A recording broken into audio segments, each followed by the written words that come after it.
Šis ir L2D.lv vai likuma divās dimensijās. L2D lietošana ir vienkārši pārvietojam kursoru uz interesējošo vietu un noklikšķinam, lai to atvērtu. Tieši konkrētajā vietā. Kā zināms, normatīvie akti satur ļoti daudzas atsauces uz saistītiem punktiem un dokumentiem. Tāpēc to lasīšanu iekļauj arī konkrēta panta, punkta, apakšpunkta vai pat tā daļas sameklēšana pēc atsauces izlasīšanu un tad atgriešanos atpakaļ iepriekšējā vietā, lai turpinātu lasīšanu.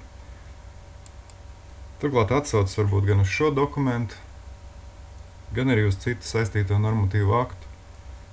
L2D nodrošina šādas pārējas turp un atpakaļ ar vienu klikšķi. Tūlīt pārvietosimies atpakaļ. Un vēl atpakaļ uz sākuma lapu. Saistītie dokumenti bieži vien ir norādīti arī netieši. Piemēram, likumos norādīts, ka kārtība, kā konkrētas lietas darāmas, nosaka ministra kabinets. Šajā konkrētajā piemērā ir pat divas netiešas atsauces.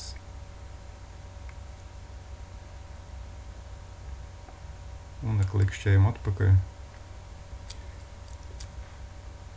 Šajā gadījumā L2D piedāvā pārēj pēc atslēgas vārdu vai frāzes vai pēc sinonīma. Lietojiet L2D un ietaupiet savu laiku.